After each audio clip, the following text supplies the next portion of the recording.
Hello and welcome to the Coaches Show on 90.1 KBPK and SportsNetUSA.net.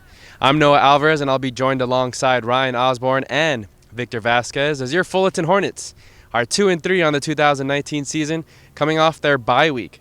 As we head into Week 7 of the Coaches Show, the Fullerton Hornets take on the Falcons of Cerritos College this Saturday at 6 p.m. We'll be talking with some of the coaches and the players here at Fullerton College in anticipation of this week's matchup. I'm here with offensive line coach at Fullerton College, Keenan Garner. And Coach, I wanted to ask you about the offensive line. A little bit of a slow start to begin the season, but now 2-3. How do you feel at the halfway point with your offensive line group? Yeah, we made some improvements. Like I said, we started out the season pretty slow. Like I said, my guys was behind the curve. We were about a week or two behind. But after the Riverside game, like I said, they kind of came together as a group. They were challenged, and they started kind of putting it together. And as you can see from the offensive production, we start to kind of get a little bit more ball movement on the offensive line. For the running game. And then Ventura, we were able to, like I said, put up the numbers we're used to putting up. Time of possession has definitely been in favor of the other opponents. Is that just part of the offense naturally as far as scoring quickly and not worrying about the time of possession, or is that something you guys are trying to work on during the weeks? That is typical our Fullerton offense, but we haven't been able to score the quick strikes the way we have before. So now we need to have it's a result of not getting first downs. Whereas if you're not quick strike scoring, we need to move the chains. And what we've done, if you look at our third down percentage, we're like 21% on third down. That means we're not converting. So those are the plays that we have to convert in order to keep the defense off the field. So that's where we need to be better at, is on third down, getting the first down, moving the chains, giving us another chance to strike. I also wanted to talk about the conversion percentage in the red zone. It's sitting at 44% currently on the year. How do you work on getting that up for the rest of the season? Well, again, this is one of those things, byproduct. We have some things happening this year that we haven't seen in the last 3 or 4 years. Our red zone numbers were generally very low in attempts because we generally scored from outside of the red zone. So now where we're having an issue on running the ball initially early in the game, our short to intermediate passing, the red zone, like I say, touchdowns are down because we haven't ran those plays. We're in our playbook and plays that we generally strike, and for the last 3 years, it's a large percent, I believe 85-90%, we scored outside of the 30-yard line, so we were never in there. So it's just a matter of our team getting comfortable with the play calling inside the red zone and converting. So looking at you were just coming off the bye week Fullerton Colleges, and a lot of the players are banged up on both sides of the ball. What does the bye week do for you guys, especially to get that important key rest before conference play? Biggest is a chance for them to get healthy. The biggest is for guys that, like I said, we practiced 3 days last week. They've been off since Thursday. The biggest is that they still were able to get in to get treatment, rest their bodies. Now going into this week, starting today is an extra practice. Generally this was a walkthrough because we would have had a game, so this is a chance for them again to get the mental reps today, but to get healthy, go get treatment, so that way we come into conference as well as full powered as you can be. So looking at that first conference opponent, the Falcons of Cerritos College, they get after the quarterback pretty well. They're very similar in sack numbers with Fullerton College. How do you protect the quarterbacks this week on Saturday? Really, like I said, I don't think it's going to be so much as an issue in the pass game. Our guy, like I said, the offensive line does pretty well on pass pro. A lot of the sacks we gave up are coverage sacks, or where the quarterback's breaking the pocket. We don't give up too many just behind the straight drop back sacks. So I don't think it'll be in run. It's because those bigger guys fire off. They're similar to size-wise. Southwestern had large interior linemen, but they were read guys. These guys get off the ball and move. So as we'll do some things here to now, like I say, we'll double team them. Like I say, my guys just have to square up, be grown men, and block them. But the biggest is getting off the ball and keeping the line of scrimmage on their side of the ball. What are some of the weaknesses of the front seven of Cerritos that you plan to exploit this weekend? That's a trick.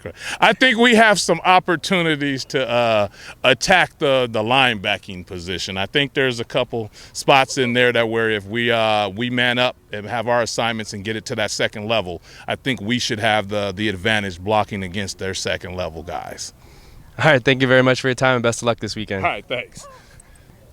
I'm here with defensive back coach here at Fullerton College, Phil Austin. And Coach, I wanted to ask you, at the halfway point of the season, looking at last year, you guys had 15 interceptions as a defense. This year, only 3 at the halfway point.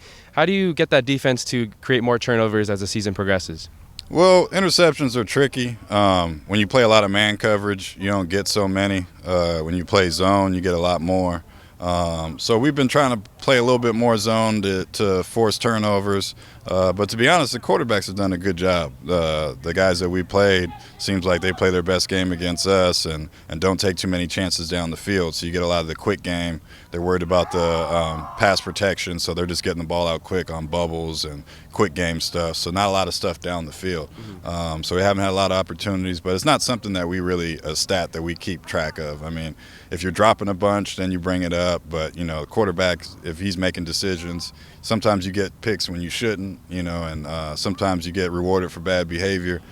So it's not a stat in particular that I look at, too strongly. When looking at the 3 losses on the year for Fullerton College, all 3 have been against really good opponents, but also really tight, down to the end. What does that do to the psyche of your football team as the year progresses? Well, like I told them, last year at this point we were 5-0, and 4 of the games were dogfights that really could have went either way. But we had a veteran group. We signed 50 kids from last year's class, so we got a lot of youth that don't know how to win late in games. Last year we're making big plays to win games, and this year we're messing up or blowing assignments or missing tackles to lose games. Also special teams, it's been hit or miss. Either we make a big play or we snap it over the head or make a bad block on field goal, gave up 2 blocks already. So. Well, talking about special teams, I had you on earlier in the year, and you're talking about improvements of the special teams, and I wanted to look at the kickoff return. Kashawn Griffin and a lot of the others have contributed. What does that do for a team when your special teams unit, especially the kickoff return unit, can make big plays like that? Well, like I said, we got a young team, and last year we had a lot of depth where the backups were big-time special teams guys. They're talented guys that may not have played a lot on offense or defense, but they had a lot of talent that could help out on special teams. This year has been a journey just trying to find my core group of guys. And then also in the past, the last couple of years, we've been blessed with not having too many injuries. And when you have injuries, you got guys that are now moving into starting positions where they were full-time special teams guys. And so the roster on special teams changes every day, and you got a lot of new faces. So I think we're starting to get a core group together. Griffin came on late. I think the first kick return he took for a touchdown. So he's got 2 already, so he's damn near looking at a record coming up here soon. So we changed some stuff schematically, and this is something that it's still new to me. It's my 3rd year doing it, and we just keep trying to improve on it every week. When looking at the defensive backs, what are some things you're looking to improve upon with the latter half of the season coming up? Number 1 by far is tackling. In the past, we've been really consistent in the open field making tackles where if someone makes a mistake, we're at least there to save a touchdown. This year it's been rough. Probably the worst tackling we've seen around here in a long time. So we got to rally to the ball. We got to be inside out, not let ball carriers cut across our face. We played against some good guys, but, we played against some D1 talent guys. And, you play a Santa Ana, and guys are easy to get on the ground, and then you play the running back at Southwestern, who runs for 175 on us, and we can't seem to get the guy on the ground. So it's something that we got to work on. A lot of it is, some of the guys weren't around in the off season and getting their lifting in. So as far as being consistent and keeping a core group together, working out in the off season and preparing, we just got to do a better job with that overall. And looking ahead at the Cerritos College game this Saturday, what are some things you're looking for your defensive back to do against the wide receiver core of Cerritos College? Well, for us, it's about getting our confidence back. And then the second half against Ventura, we were playing pretty confident, and then we started slacking off in overtime. So just being consistent. I got to do a better job of rotating guys and being aware of who's on special teams, who's tired, because the guys aren't tapping out on their own. You got more disciplined guys that are older. They don't want to be out there when they're super tired. They know the rule. They tap out. They can come back in whenever they're ready. It's still their series. So I have to do a better job preparing them, having more confidence in the other guys, playing more guys so we could be fresh and play fast. But we got to tackle. I mean, tackling is going to be the emphasis for the rest of the year for sure. All right, thank you very much, Coach, and best of luck this weekend. Thank you, brother. So when you take a look at the entire state of California when it comes to football, not too much happened this last Saturday. It was a bye week for most of the National Division or National Conference teams, so a lot of teams were inactive, and there were just a total of 10 games that happened last Saturday, so 20 different American Conference teams that were in play. And when you look at the state of California, there were 2 notables who ended up having their games this last Saturday. One being Cabrillo, who is ranked in the top 25 as they have a 4-1 record. They took on Redwoods. Cabrillo, Redwoods, well, you would think that just by record alone and the stats that Cabrillo would be all over Redwoods, and this would be a huge matchup in terms of Cabrillo just kind of padding the stats and moving forward. Well, it turned out in the first quarter, it was all Redlands. After the first 10 minutes of the game had passed, Mitchell Hopkins got a 4-yard pass from Brody Lucero to make it 7-0. So that was with about 6 minutes left to go in the first or so. Then about 4 minutes later, Dakota Moore had a 17-yard interception return for a touchdown, and all of a sudden Redwoods was off and running. It was 14-0 before the first quarter was even over, and Redwoods had the lead over top of Cabrillo. When you move it over to the second quarter, Cabrillo would end up getting some points back. They got a touchdown from Trey Ratcliffe, who had a 7-yard run to cap off a 7-play, 58-yard drive in 3 minutes and 42 seconds of total game time. So it's 7:55 left in the second quarter. The lead was split into two. It's 14-7 Redwoods. Now, Cabrillo would assert their dominance in the second quarter. Cameron Pleasant, a 68-yard touchdown pass from Alex Guzman to make it 14-all, and that tied it up. That finished off a 2-play, 67-yard drive. I mean, when you have a 68-yard touchdown pass, it's going to help you out and make sure that that drive stays to a minimum. Just 50 seconds in total. However, just about a minute and a half later, Cabrillo would get back on the board as on defense, Jimmy Phillips had a 39-yard interception return for a touchdown to make it 21-14. And you know what? That would be the final score, as neither team got on the board in the third and fourth quarter, as both the third and the fourth were kind of sloppy for both teams. There were some turnovers. Cabrillo just kind of moved the ball up the field, but they weren't able to convert on any, and neither was Redwoods at all. So, all the scoring happens in the first half, but Cabrillo comes away with a victory, just edging out Redwoods by 1 touchdown, a final of 21-14. When you take a look at the stats, Cabrillo thoroughly dominated on offense. 480 yards of total offense, pretty evenly split between passing and rushing, though they did have a really nice rushing game on Saturday. 223 in the air, 257 on the ground. For Redwoods, it was all about the air offense. 196 in the air, -3 yards rushing. And that is just not going to get it done if you want to beat a team like Cabrillo. And it showed in the result. When you're down 21-14, you're going to need a rushing attack. You're going to need to spread out your offense, or at least make it unpredictable by using the ground game. They weren't able to do that successfully, just -3 yards total. Penalties, that was really stacked towards Cabrillo, 16 for 135 compared to Redwoods, just 6 for 31. Sacks, that went to Cabrillo, 6 for 47 yards, and 1 for 1 yard for Redwoods. Both teams took 4 interceptions away from this one, as neither of these two squads were able to hang on to the football very well. You look at the quarterbacks for Cabrillo, Alex Guzman had himself a 5 for 14 day, 146 with a long of 68, 1 touchdown and 2 picks. Devin Dyke, who right behind him was an identical 5 for 14 for 77 yards, a long of 44 and 2 picks as well. Redwoods, their quarterbacks, Alex Adams, 12 for 28, just under 50% for 120 and 3 picks. Brody Lucero, who backed him up, finished 10 of 18 for 76 yards, 1 touchdown, and 1 pick. Now we want to go back to that rushing game for Cabrillo. Dominic Hanna, 23 attempts, 126 for 21 yards as a long 5.5 that he averaged on the ground. Versus Alex Guzman, the quarterback, 7 attempts, 66 yards, a long of 21, and he averaged 9.4 yards per carry.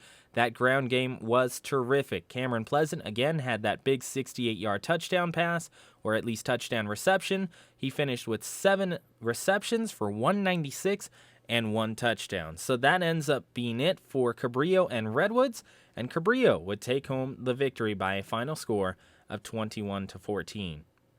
So now we'll switch it over here to Southern California, where it's kind of a mismatch between Chaffey and Glendale. Chaffey had looked terrific. They had already beaten a national conference team in Mount Sac, and they were 5-0 entering this one, compared to Glendale, who was still looking for their first victory. Now, Chaffee jumped all over Glendale in the first quarter as they put up 14 points on the board. Chaffee, with Omari Sanders grabbing a 36-yard touchdown pass from Caleb Ariola to make it 7-0 on their opening drive. 5 plays, 75 yards in just 2 minutes and 1 second of game time. Glendale's Kevin McCollum got a 36-yard field goal to make it 7-3. But unfortunately for Glendale, that would be it scoring-wise. That's right, in the first quarter, they capped out with those 3 points. After that, to finish off the first, Manny Castaneda had a 3-yard touchdown run to make it 14-3 as we went into the second quarter. They were up by 2 scores. Chaffee, to start it off, got a team touchdown that was converted on a fumble that Glendale coughed up to make it 21-3. Shaquille Brown had a 13-yard touchdown reception from Caleb Ariola to make it 28-3. And to finish off the first half of play, Caleb Ariola finished off a 9-play, 75-yard drive in 1 minute and 49 seconds with a 2-yard touchdown run to end the first half at 35-3. In the second half, again, it'd be all Chaffee as Glendale couldn't get back on the board. Tyler Sweet with a 50-yard touchdown reception from Maximilian Davila to make it 42-3. And Jamal Moorfield had a 2-yard run joined by Maximilian Davila in the fourth quarter, who also had an identical 2-yard touchdown run. So that would finish off the scoring, making it 56-3, a final. Chaffee all over top of Glendale. And when you look at the stats, it really reflects exactly what took place in the scoring. 31 first downs for Chaffee compared to just 14 for Glendale. 493 yards of total offense, 350 in the air for Chaffee, as opposed to Glendale, who just went 160 in total, 120 in the air, and just 40 yards on the ground. They averaged 1.3 yards per carry, as they had a total of 32 rushing attempts, but were only able to get 40 yards in total. The quarterbacking game between these two sides, Nathan Eldridge finished 8 of 17 for 81 yards with a long of 21 and no touchdowns, and Jorge Amaya finished with a 4-for-11 day, 39 yards and a long of 18. For Chaffee, Caleb Ariola finished the first half or so, 17 of 25 for 247 and 2 touchdowns, and Maximilian Davila came in the third quarter, jogged out there and finished 6 for 6 for 103, a long of 50 yards and 1 touchdown. In the air, Tyler Sweet was the leading receiver for Chaffee, as he finished with 6 receptions, 114 yards, and 1 touchdown. Omari Sanders, again, with those 3 receptions, 60 yards, and 1 touchdown as well. So when you look at Chaffee, they end up with a big-time victory over top of Glendale. And again, Chaffee stays undefeated, so that brings them to a 6-0 record, and Glendale ends up dropping to 0-6. And when you look at Chaffee, that's something that's pretty big for them, because they were already ranked number 17 in the entire state of California at 5-0. They are one of just 3 teams, actually make it 4 teams, who are undefeated currently, joined by Citrus, Foothill, and Mount San Jacinto. And after this last Saturday, they are the only team who is currently 6-0, as we're still waiting on Mount San Jacinto to end up playing their next game. So for Chaffee, that's a big one. When you look at the American Conference standings in Southern California, in terms of Chaffee, they are by far the number 1 team in Southern California. They're also joined by Citrus, but Chaffee got 4 first-place votes when you look at the final polls from the coaches, joined by Citrus immediately thereafter, as they got 35 points altogether. They were previously ranked 2nd. Nobody ends up moving. San Bernardino Valley and Mount San Jacinto finish off the top 4. And the reason why San Bernardino Valley is still up there is because their only loss came to Riverside City College, who was top 3 in the entire state of California. That's going to do it for the football recap for this week. Coming up, we've got a lot of games taking place, and we'll have some pretty significant recaps, as there will be some huge matchups this upcoming week. Don't forget, your Fullerton Hornets take on the Falcons of Cerritos College this Saturday at 6 p.m. You can tune into that game on sportsnetusa.net. Now let's go and check in with another team here at Fullerton College, the Fullerton women's volleyball team at Colleen Riley Court.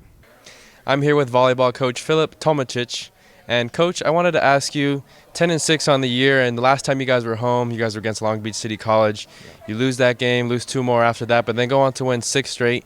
What changed and what really sparked that run for your team? I think just experience in play was the big one. I think playing a tough competition, it comes down to having more experience on the court, and then through that time, you gaining that experience, you're becoming better and better. So that's kind of what worked for us the best right now this year. Well, speaking of experience, there's only 3 sophomores on your team currently, a lot of freshmen. Yeah. Can you speak on what's really impressed you most with this group of freshmen on your team this year? Just maturity, ball control, being able to play the defense, being able to go and be aggressive on the serve and the end line. That's what we kind of changed the last couple of weeks ago, where we focused a little bit more on serve, and that's where we kind of see more success now. What are some areas you would still like to see your team grow on in the rest of this year? I think, this is junior college volleyball. You want to continue growing in any way that you possibly can. I think starting out is the number one thing that we can focus on all the time. Being consistently aggressive on the serve is a big one. Those 2 things, if we pick up and we continue building up on, I think we're going to have a nice season. So you play in a very tough Orange Empire conference. 4 of those teams are currently ranked in the top 25. What does that do for you guys during the season? Oh, it's an amazing experience for our kids. That's number one, and then on top of it all, it's a good showing for them. If you're competing against high level players and high level teams, you're gonna be having an easier way in the state. So that's kind of our goal and focus, to come in and showcase our ability in preseason and then in the season, and then hopefully go into playoffs and show them what we got. So after 6 straight road games, almost all your games for the rest of the season are home except for 2 games at the road at the end of the season. How do you transfer that momentum from the road to now to the home crowd? Humble right now. I think if we just keep focused, I think we're going to finish with all dubs. That's my goal. That's our goal. Personally, looking at what the head coach wants and what we want as coaches is to finish strong.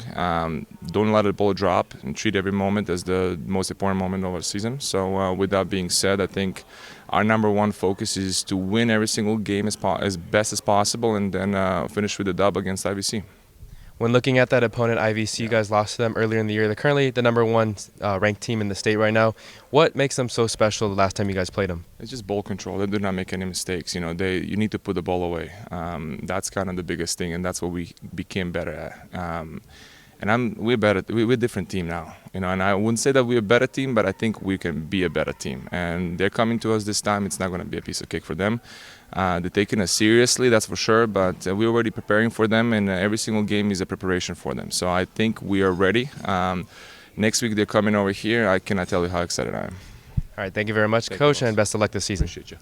I'm here with Sailor Frew and Sam Longstreet of the women's volleyball team here at Fullerton College. And Sailor, I want to start with you. What was your journey like coming to Fullerton College after this past year? It was really random, actually. Coach Megan was my coach when I was 14 years old, and she reached out to me and was like, would you want to play here? And I immediately said yes. So now you're at the community college level. What has stood out to you when playing against not only the competition of your teammates, but competition across the Southern California area? I definitely did not expect it to be so challenging, which is actually really good for our team because it's making us better. Now, Sam, I'll turn it over to you. You're one of the only returners from last year's squad. How important was it for you to have some more sophomores and some more leadership as far as volleyball players with experience on this year's roster? Oh man, super, super important. Sailor, she came in from NAU. That was awesome. She came from D1 where most of us are trying to go. So she has that experience. And Priscilla, she came back. She actually played with me my first year, and that was awesome too. They're both definitely leaders on the court as well. There's been a lot of freshmen to step up for this year's team. What has impressed you most with this freshman class?